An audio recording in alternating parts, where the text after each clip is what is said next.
Warhammer 40k Space Marine is one of the biggest wastes of potential that I ever was excited for. This game could have been so many things. It could have become the foundation for a great series of action games, but it didn't. It could have become one of the few good Warhammer games out there, but it didn't. And it had the chance to hit home for a very specific audience, one that I belonged to back then, but it sure didn't. In case you haven't come across this game before, Warhammer 40k Space Marine is a third-person action game located somewhere between Gears and God of War.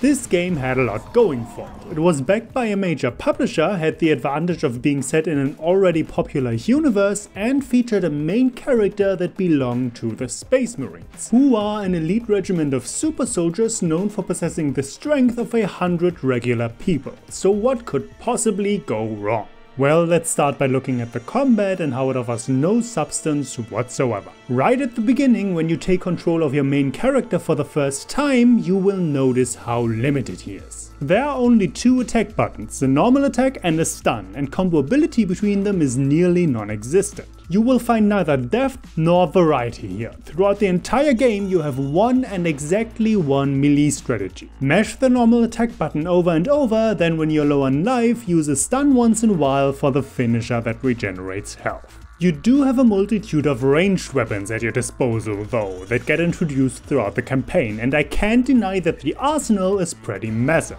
Again, the game offers no substance to actually use it against, however. Enemy variety is severely lacking. As you go through the game, you face two main forces, first the Orcs, then later the Chaos Marines. And both of those come with only a handful of generic enemy types. Orcs, for example, have basic melee boys, slightly stronger berserkers, and then the tough knobs. For ranged enemies you will face basic shooters and rocket launchers and...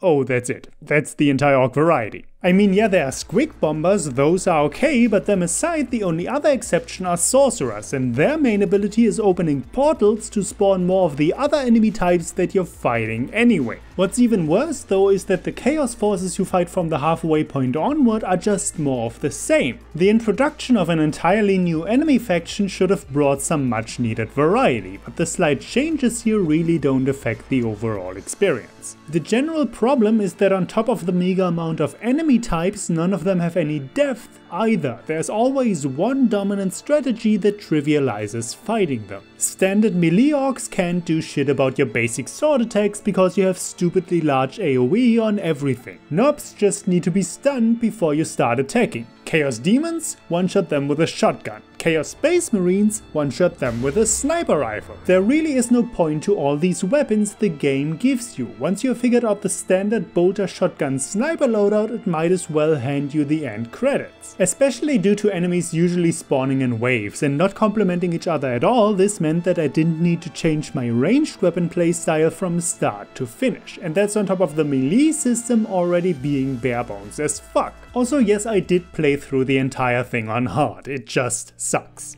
I really think Space Marine should have ditched this melee and ranged hybrid system and instead focused entirely on either one of them to flesh it out properly. The Warhammer universe provides so many different army rosters with psychotic levels of unit and weapon details that regardless of whether you focus on melee or ranged, variety shouldn't be an issue. I mean, I'm not even that knowledgeable about Warhammer, and even I can come up with a bunch of examples to add both depth and variety right this instant. What if, for example, you had Orc commando units as enemies and they use stealth gadgets to turn invisible? This would not only add more surprises to the combat, but it would justify giving Titus a new tool to specifically fight invisible units. An EMP grenade to disable those gadgets, for example, or a tracing ability. If you go with the EMP grenade idea, then those could have functionality to disable other Orc weaponry as well, and thus be useful against more than just commandos. Additionally, you could design them as a limited resource that the player had to manage. Then there would be active decision making about using them to deal with the specific enemy units you're fighting right now, or maybe saving them for later when you're up against another type of encounter. You could even design it in a way where fighting commandos when they're invisible is still possible, but much harder. They could leave visible traces while moving, like footsteps on the ground or barely noticeable light distortions, and if the player sees them, he can deduce the commando's position. This would reward aware players and allow them to keep their grenades for later, while those who don't feel up to the challenge could just utilize whatever they have in the moment. There, just with this one unit idea, I added 4 more layers to the combat of Space Marine. An invisibility mechanic, resource management, visual cues to react to, and dynamic difficulty. And that's just one example. You could implement flamethrower orcs that can't be approached from the front. This would in turn justify giving Titus more movement options to get around them, and so on and so forth. By the way, all of this is just one of the gripes I have with Space Marine's gameplay. There's so much more, like the jetpack sections that pop up occasionally, only go on for a few minutes and make you so ridiculously overpowered you might as well put down the controller. Or the goddamn boss fights. Jesus Christ, the boss fights!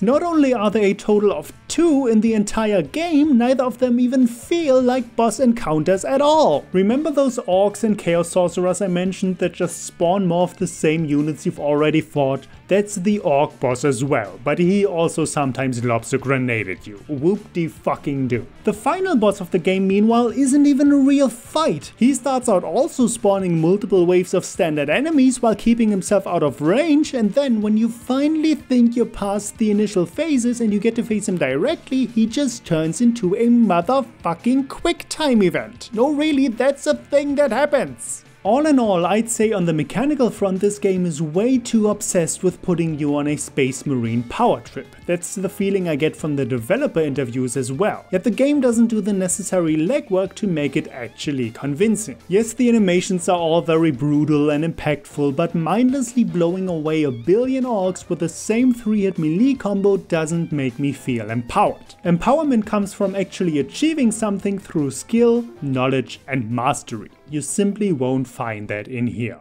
So with the gameplay part dissected, let's look for the next problem, where Space Marine fails as a Warhammer game. This one is a lot harder to define. Being Warhammer isn't really quantifiable, and again, I'm not an authority on the subject, but comparatively when it comes to world building and storytelling, there is a lot to be desired here. The voice acting in this game is a good example of this, especially when it comes to flavor. The entire orc horde in this game has maybe 2 or 3 different voice actors total. The performances are okay enough, I guess, but the problem is that there's 0 wit to any of the writing. All the orcs ever have to say is 20 different ways of yelling "kill those Space Marines," or if it's not that, it's literally just plain incoherent screaming. It gets old real quick. Crush the Space Marines! Space Marines! Kill them! You can't run from me, Space Marine!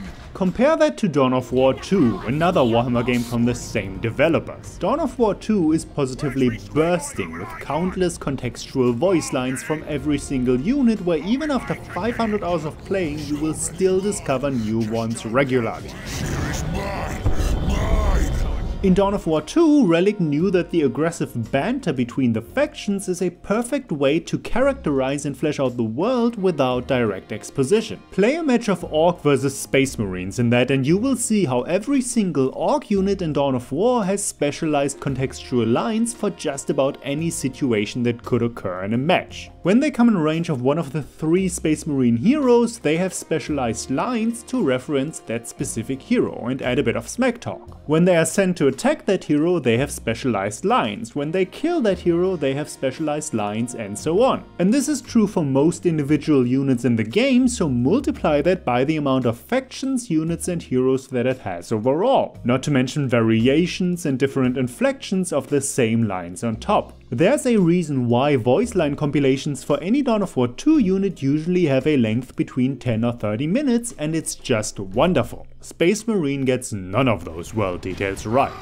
The storytelling itself is equally as bland and half-cocked. The story starts out with Captain Titus and his 2 squad mates going down to an imperial industrial planet that has been overrun by orcs, but as they look into it further, they find out that an inquisitor was actually using the facilities to work on a new experimental energy source. Long story short, the inquisitor is actually possessed, the energy source falls into the wrong hands and is used to open a rift that allows a chaos army to enter the dimension, so Titus now has to stop them. It's a story about what most Space Marine stories are about. People getting corrupted by the forces of chaos. Now Titus's squad consists of 3 people. Him, his mentor and best friend Sidonus, and the rookie Leandros. You can kinda tell what they were trying to do with these characters. Leandros is a new member who just finished his training and is a textbook literalist. His inexperience makes him unwilling to bend the rules of the Codex Astartes, and that's supposed to clash with Titus's approach, who has learned that sometimes thinking outside of the box is required. Sidonus, meanwhile, is the main character's mentor and trusted friend. This character dynamic is theoretically amplified by Titus discovering that he has an unexplained resistance to chaos energies, which is said to be the mark of a chaos agent. This is one of the main narrative thrusts because when shit hits the fan, others have a cogent reason to suspect the main character of being a traitor. Some of the humans turn on Titus, including Leandros, while Sidonus, for example, backs him up. Even the Chaos Lord, the main villain that leads the invasion, constantly leaves coy hints about Titus quote-unquote joining them soon and sows doubt in his mind. You can tell that they are really putting emphasis on this whole corruption angle, but there's one problem: none of it is fleshed out at all. In fact, the whole last paragraph where I summarized the main idea is almost more than what the actual game has to offer in terms of writing. Yes, Leandros is a rookie and he suspects his captain of being a chaos agent at the end, but that character arc plays out over maybe 3 moments in an 8-hour game. Once at the start, once when the chaos forces invade, and then at the very end. Leandros follows you around the entire fucking game. It is baffling to me that there is no dialogue in between the combat sections where him and Titus actively discuss his mental rigidity and exchange ideas. What are the rules of their order? What does it mean to be a space marine? Where are the personal moments when Titus tries to open Leandros up to new, more nuanced perspectives but ultimately fails? There's an important moment halfway through the game where, out of desperation, the group and another NPC decide to use the experimental energy source as a weapon, even though it has never been tested before and the results of a failure would be catastrophic. For some reason, Leandros doesn't protest at all here, even though that would have been the perfect high point of his story. At that moment, he could have broken up with the group after a heated debate on whether or not this is a risk worth taking, and then he could have returned later to apprehend Titus and deliver him to the Inquisition. He could have even been a boss fight where the group defeats him but leaves him alive at the end, and that's why he comes back later. Maybe then his betrayal would have had some emotional weight behind it. As it stands, there is no meat to Leandros' story whatsoever. The same is true with Sidonus, the oh-so-wise mentor and best friend of the main character. Where are the moments where they work together? Where are the flashbacks of them bonding? Anything that would possibly make me care when he gets impaled and dies. Spoilers, by the way. Seriously, it's not enough for Titus to just state that they're friends. I gotta feel it somehow, but I'm given nothing to do so.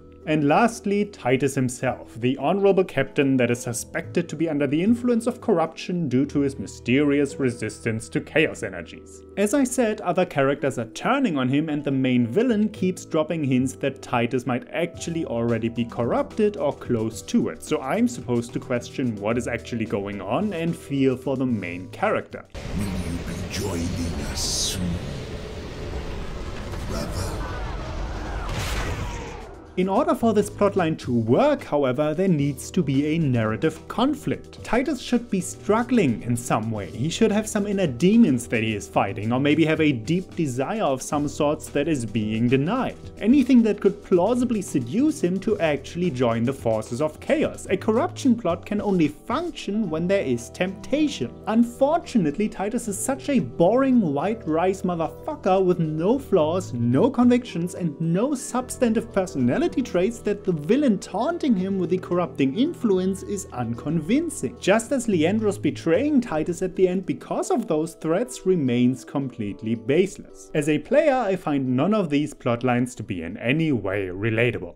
So let's talk about pacing as well. You might have noticed that in my examination of the plot right now, I only talked about the invading chaos forces and their influence. And you might be wondering, hey, so how are the orcs factoring into all of this? Guess what? They don't, even though they occupy half of the game's fucking runtime. Initially, the orcs were raiding the Imperial planet to take control of a Titan-class mech that was being stationed there, and Titus was sent to stop that. The Titan turns out to be largely irrelevant to the game, however, and the actual plot only kicks in when the secret energy source is revealed that the Chaos Forces want to utilize. So the orcs and Chaos plans don't overlap in the slightest, and halfway through the second act, when the Chaos Lord enters the human dimension, the orcs fall entirely to the wayside. Titus just cleans up their warboss as a shitty side note boss fight, and then the rest of his horde flees. What I'm saying is that the orcs are filler, and thus half of this game is filler. The worst thing is that all of these individual elements, the orcs, the Chaos Forces, the corruption aspect, the three main characters, the moral conflicts, all of them could have been something. But as with the combat, the game wastes any narrative potential it could have had as well, and so they all end up being nothing.